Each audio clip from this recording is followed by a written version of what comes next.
The water looks pretty deep here. Maybe it leads somewhere.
A little amuse-bouche!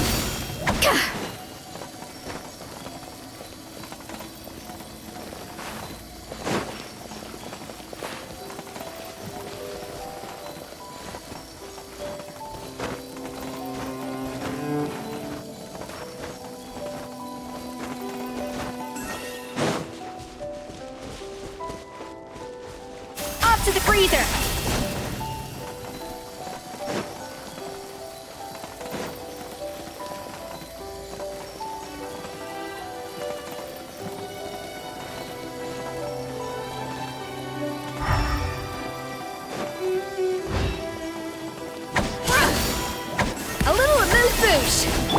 My apologies!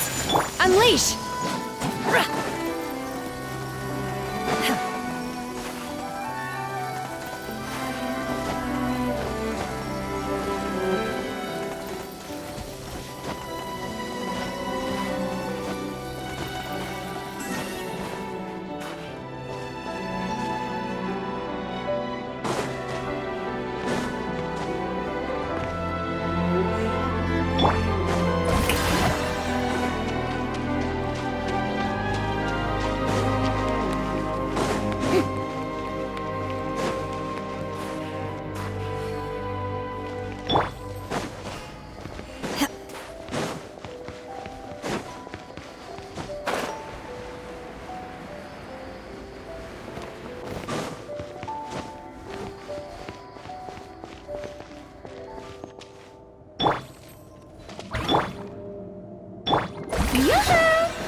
Probably awakened by the explosion just now.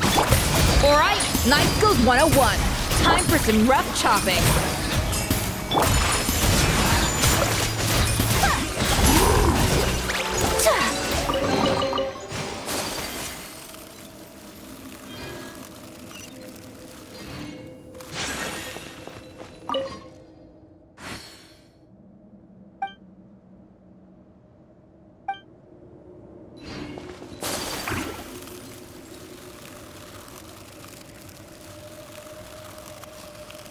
Another door? Guess we need to prepare another feast for our guests.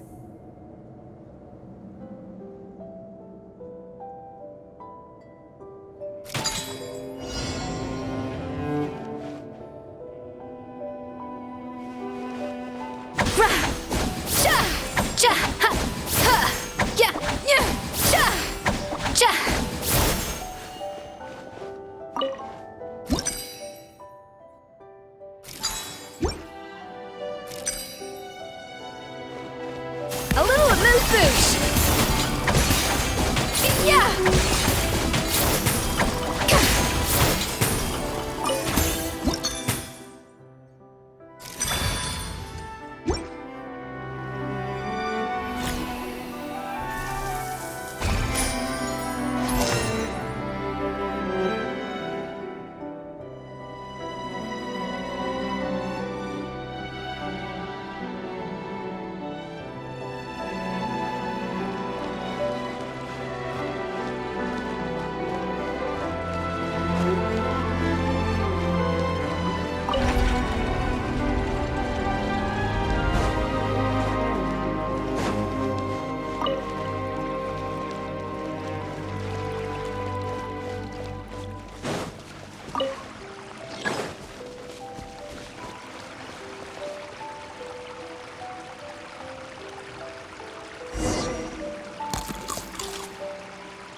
It seems to really like the texture of Rome maritime flowers.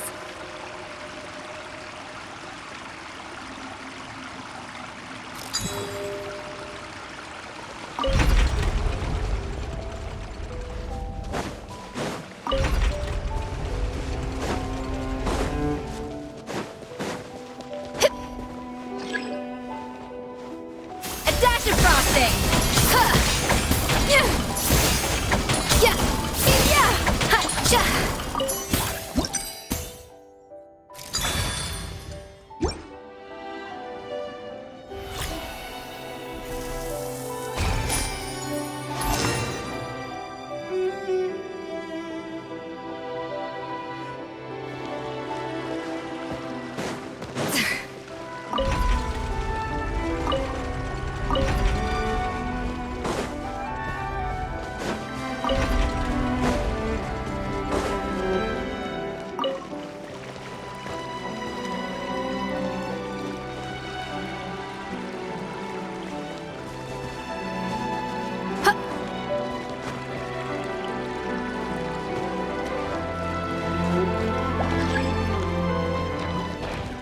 To the freezer!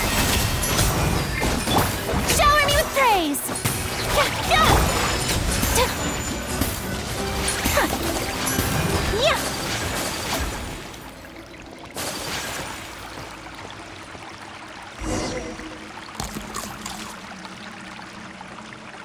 I never knew you could process Lumitwol like that. Alright, I've got to jot this down. Lumitwols and maritime flowers. This could open the door to a whole new world. Yep, that's literally the plan. Wait, hold on. Which door are you talking about?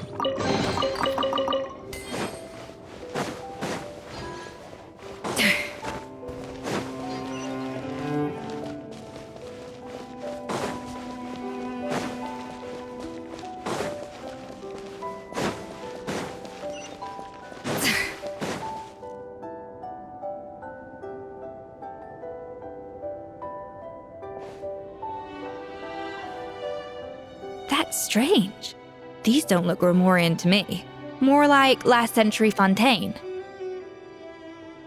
Adventurers from last century Fontaine, huh? Oh, Modeste and Savelli, do you think they camped here? By the looks of it, this was a one-person camp. They adventured together, but maybe one of them came back alone at a later date. You really think so? Trust our adventurers' instincts. We're pros at this stuff, just like you're a pro in the kitchen. Okay, well, the Traveler has more adventuring experience overall, but Paimon's definitely a pro rummager from all those treasure chests. Darn it! Paimon was just about to show off her rummaging skills! Huh, no kidding. Are all adventurers so obsessed with journaling? I mean, I guess I take a lot of notes when I'm cooking as well, but I thought that was just me. Anyway, let's find out who was here. It's been years since I've last visited these ruins. It's exactly the way I remember it. This place probably hasn't changed in millennia. Sadly, up above, on dry land, everything has changed.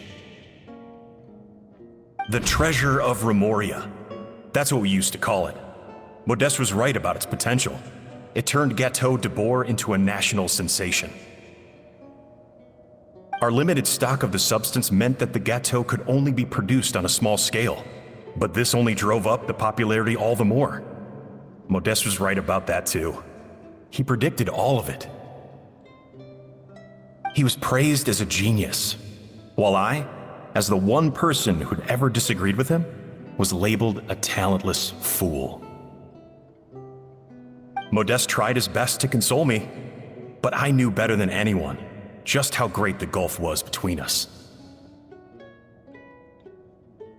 Our conversations grew scarce, and we saw less and less of each other.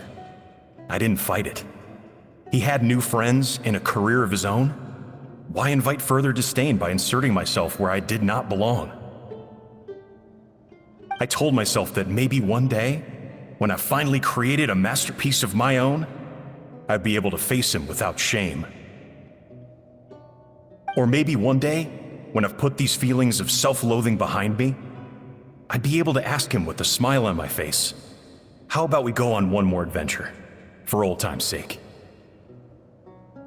Unfortunately, that day will never come. So it was Savelli. From the sounds of it, he came back after Modeste had already died. I always thought it was just a legend. But if it's true, then this must be the place where they found their secret ingredient, the birthplace of Gâteau de Bourg. In that case, what does that say about the death of Modeste? If it's all true, maybe Savelli really did have something to do with it. The taste of Gâteau de Bourg has changed.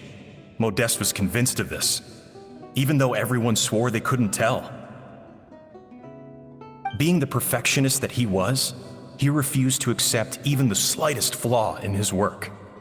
He stopped all sales of the product, locked himself away in the kitchen, and worked day and night, vowing to find out where he had gone wrong.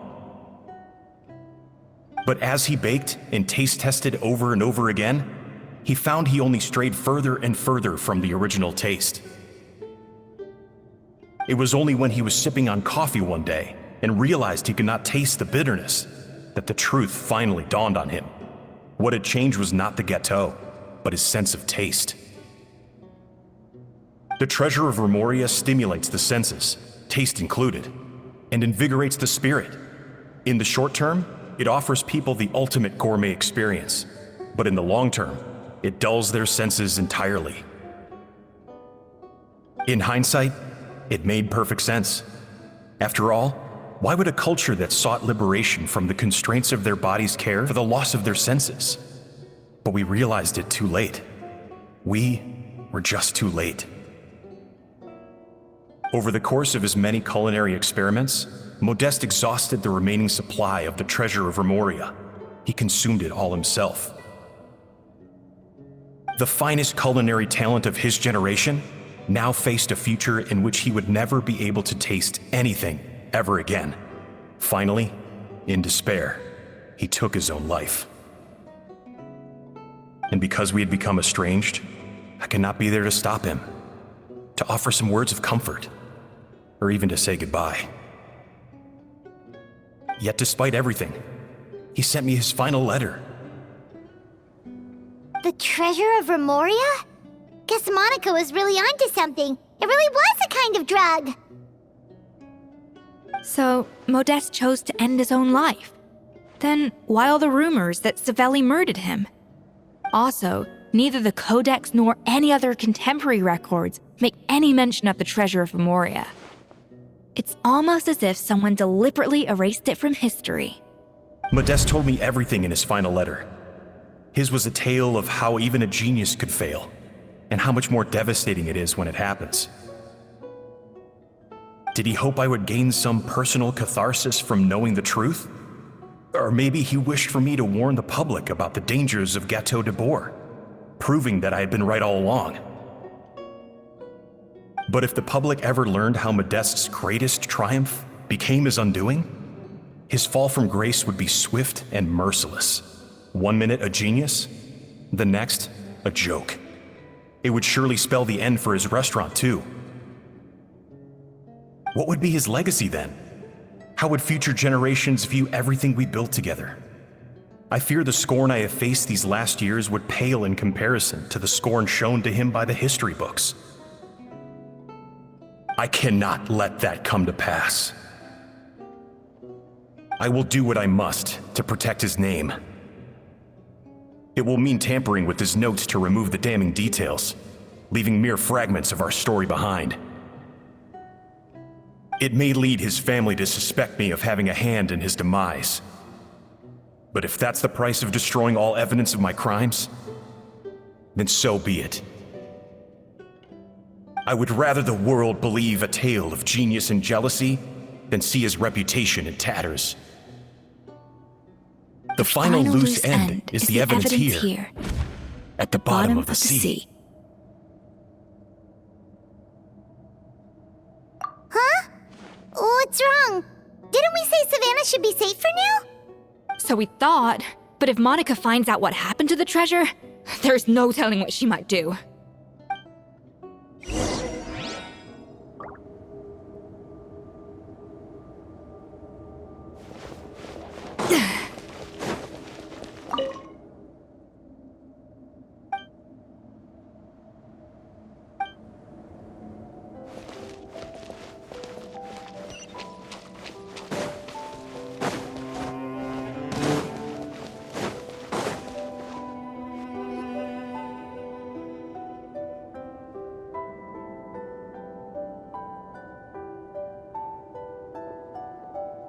The treasure of Remoria.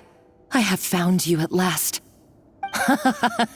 Savelli, you tried your best to bury the truth, but you underestimated the children of Modeste. Some fragments of his diary escaped your clutches, and we have held on to them for generations. But I have to thank you too, Savannah. Without your help retrieving the codex, and with it the last piece of the puzzle, I may never have found this place. But now, finally, the secret to Remoria's military might is within my grasp. The treasure of Remoria is mine! Oh. It's empty? It's empty? Monica? Oh, we were seconds too late. Escoffier? What's the deal with that jar?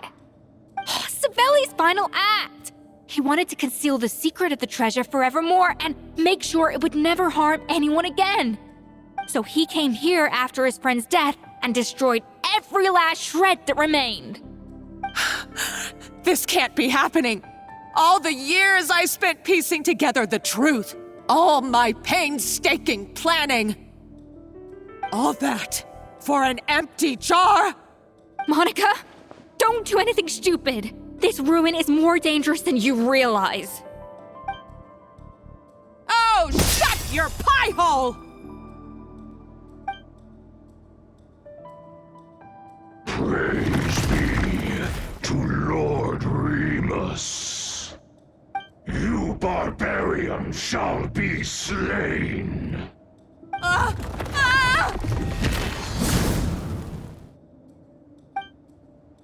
She's a nutcase!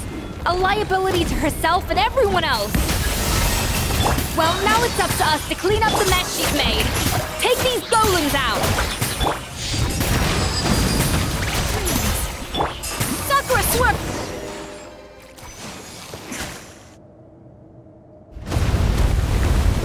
Ah! Why is this place still shaking? Either way, it's all her fault. Enough chit-chat. Let's get out of here, Traveler! Escoffier, come on!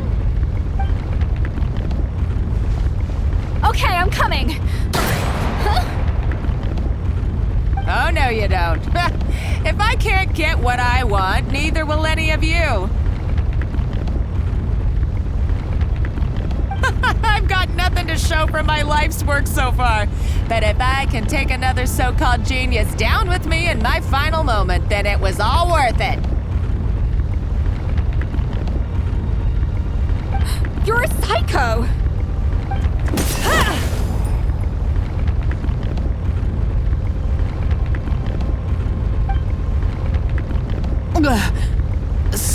Savannah? When did you wake up?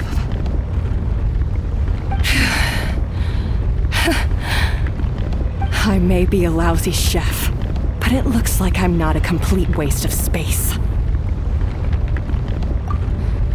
Traveler? Okay, let's go!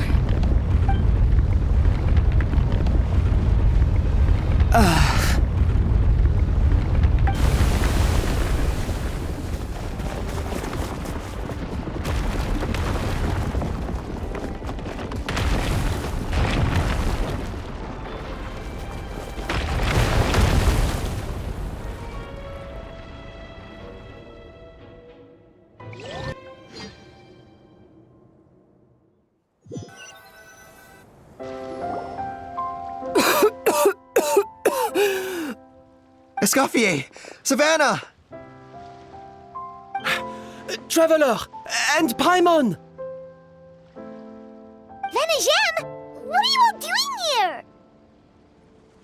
What did you expect us to do? Stay at the restaurant and sit on our merry derrieres while the Traveler and Escoffier were out here risking their lives? We had to do something, even though that something ended up being, well, waiting for you here instead. I don't deserve any of you. And I certainly don't deserve to be your head chef. It was my fault Escoffier had to leave. Then I couldn't live up to her standards. I acted like a tyrant in the kitchen. And now I almost got myself killed. Come back, Escoffier. Come and be our head chef again. I'll never be able to replace you. Okay, so everything I said to you the day I left, it just went in one ear and out the other? Huh? Sorry, I was kinda in my own head at the time. All I could think about was the Lumiline situation. What was it you said again? Forget it. It doesn't matter. Anyway, I didn't leave this job because of you. And you're not nearly as awful a chef as you think. If you were that bad, why would all your staff show up here for you? Escoffier's right. Sure, you nitpick our work and get us to do things over a lot. But when it comes down to it, you're the one who's always doing whatever it takes to make sure the customers get served on time, every time. Things were pretty rough after Escoffier left, and Savannah's the only reason we've been able to make it through. Our customers know that Escoffier doesn't work for us anymore. But the fact is, they keep coming back. If that's not an endorsement of your work, I don't know what is. At the end of the day, we're all human, and we all make mistakes. All we can do is recognize where we get it wrong and do our best to improve. That's all that's humanly possible. No, I get what you're saying, but what I did to Firmont and to Escoffier, it's unforgivable. Well, about that, there's someone else here to see you, Chef. It's been a while, Chef Savannah. Firmont? I'm so sorry. I put far too much pressure on you. And the way I stubbornly refused to go and see you after you fell ill. There's no excuse. But I'm too late, aren't I? The damage is done. I heard that you can't even hold a kitchen knife anymore. Actually, I think I'm going to be just fine. Huh? We thought Firmin's problem was purely psychological in nature. But after the threat letter came to light, it got Firmin thinking. And then he remembered the tea that Monica used to give him every night. And as it turns out, she was lacing it with Lumaline the whole time. No way! Doesn't that cause nerve damage? It can. High doses pose a risk of serious nervous and sensory complications. But if you calculate the dosage carefully, you can control the extent of its effects. A small dose might simply make a person more emotional, whether that means more fragile or more hot-tempered. No wonder it seemed like you'd lost your edge. I asked my friends at the Fontaine Research Institute about it. They said that with the low dose I was taking, the risks are pretty small. They also fixed me up with some meds and said I should recover in no time. Well, that's what happens when you give someone a little bit of hope to cling on to. There's more. We believe that Firma was likely not Monica's only victim. You mean she poisoned me too? Oh, so that's why Savannah's been so irritable this whole time! Let's not be too quick to blame everything on the Lumaline. That stuff can only amplify what's already there. So tasty food will seem like the most delicious thing in the world, while food you don't particularly care for will become utterly revolting. So you better make sure you reflect on your behavior and apologize to every single person you've wronged. I will. I'm sorry. There's still one question that's really bugging me. Why is it that no matter what I do, my Gâteau de Bourg never tastes the same as yours? Is it just... is it because you're a genius and I'm not? It's because the heating element in your oven is broken, you silly goose. What?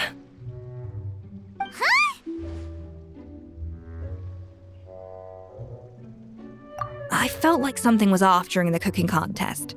Once I got around to checking all the equipment, I noticed it right away. There was a half-degree discrepancy between the temperature setting and the actual temperature.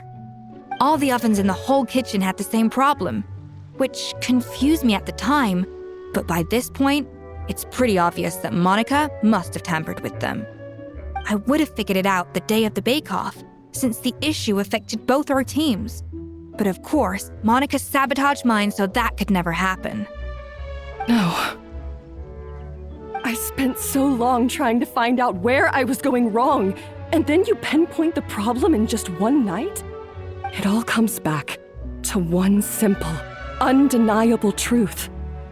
You're a genius, and I'm just plain old Savannah. Oh, cut it out! Stop the woe is me act for a second and just think. I came up with this recipe. You don't think that might have something to do with it? Do you know how long I spent perfecting my Gâteau de Bourg? 3 years! 3 whole years! I know this dish inside out, back to front and upside down. And you've been head chef now for what, 6 months? If that? A couple hundred failed attempts, and you're gonna throw in the kitchen towel and declare you'll never be successful because you're not a genius.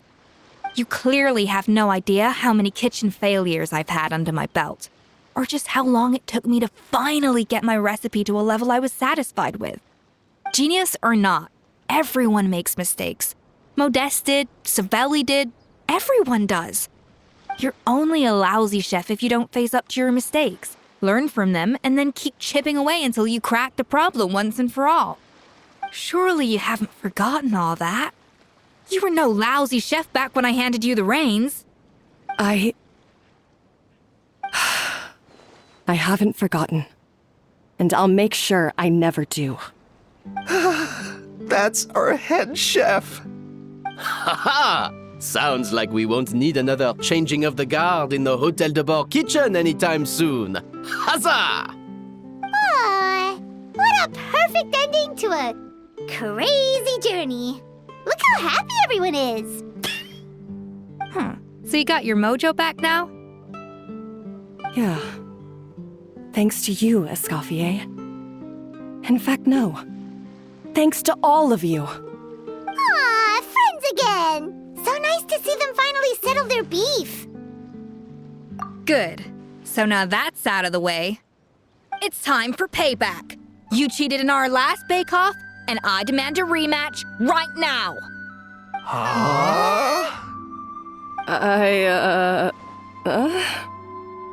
But that was mostly Monica's fault, wasn't it? Right. And also, does it have to be right now?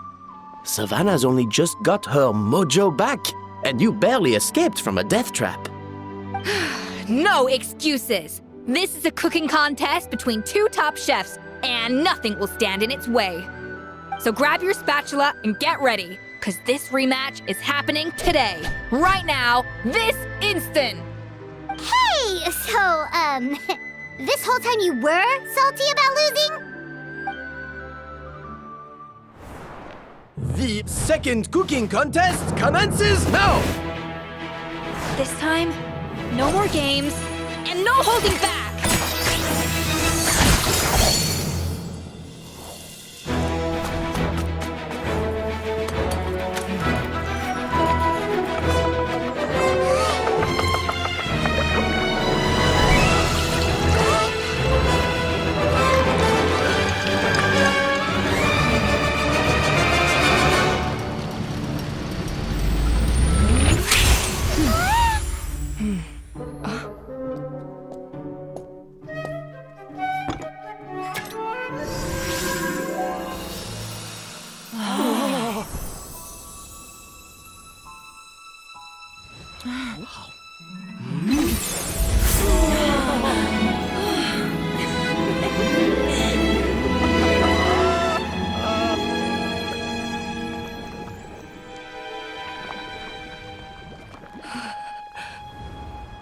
I feel like I don't have the right to be here.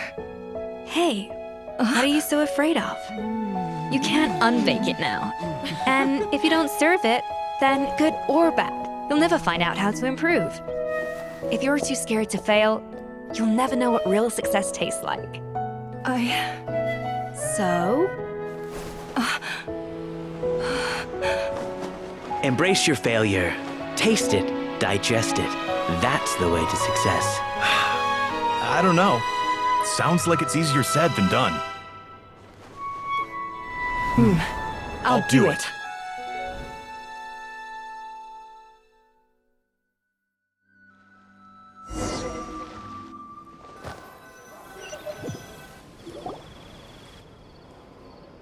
The results are in! A landslide victory for Escoffier! Quite rightly, too. Piece of cake.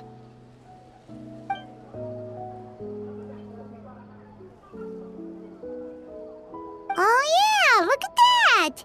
Savannah looks pretty chipper too, considering she lost.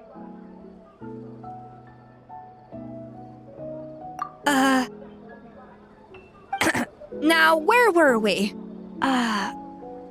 Yes. Do you have any more questions for me after everything that's happened?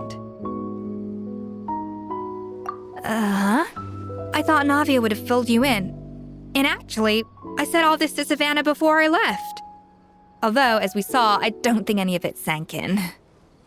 I had two reasons for leaving. One was the food safety incident, of course.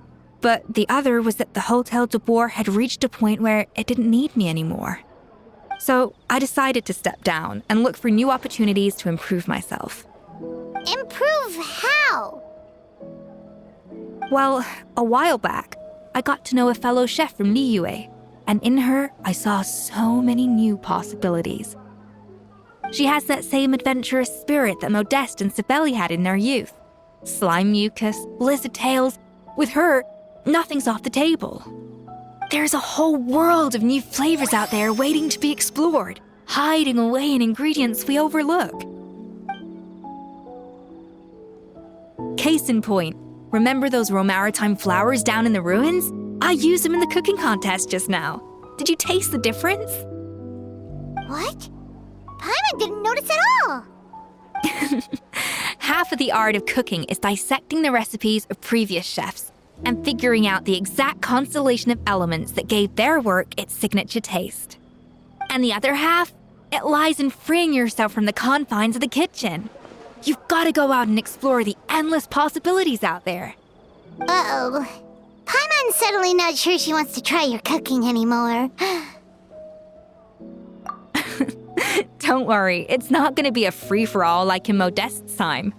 Before I put anything into my food, I'll obviously do my research, make sure it doesn't contain any harmful substances.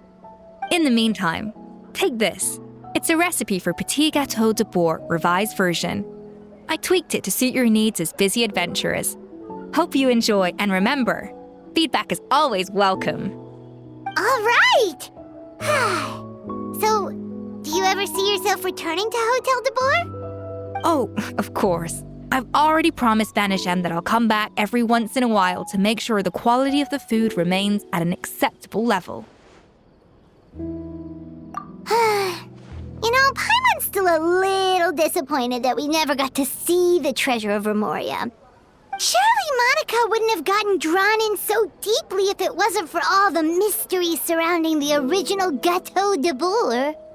She practically dedicated her life to finding the lost pieces of Modeste's diary, then went to all that trouble to infiltrate the Hotel de Bourg. And in the end, it was all for nothing. Since you mentioned the treasure, between Modeste's writings and what we saw in those ruins, I think I may have figured out the truth. The so-called treasure of Remoria was most likely a substance that the Remorians extracted from Lumitoiles, better known to us as Lumiline. Huh? So then, why all the hype back in the early days of Gâteau de Bourg? Don't forget, it was a very different era. We could barely even refine sugar back then, so desserts were very much in their infancy. In a world of bland food, it's no wonder that the first thing to really excite people's taste buds took the world by storm. And as for the Lumiline, it may well have been somewhat valuable in ancient times, but these days, it's just another drug from the Fontaine Research Institute. Even if Savelli hadn't destroyed it all, I doubt it would be worth that much these days. So after all that, there was nothing in those ruins but worthless junk. Feels strange to say it, but Paimon almost feels sorry for Monica. She sacrificed it all only to get nothing in return. Oh, hey! Huh? Navia? You just got back from that underwater ruin, right? Well, check it out. They ran a special issue. Did you see anything like this down there? Freshly unearthed from the ruins of Remoria. A magnificent jar thought to be over 1,000 years old. Experts say it has immense artistic and historical value. It could be worth an absolute fortune. Wait, isn't that the jar they used to hold the treasure? If only it was still in one piece. Some butterfingers must have dropped it or something. Ugh, it's such a shame.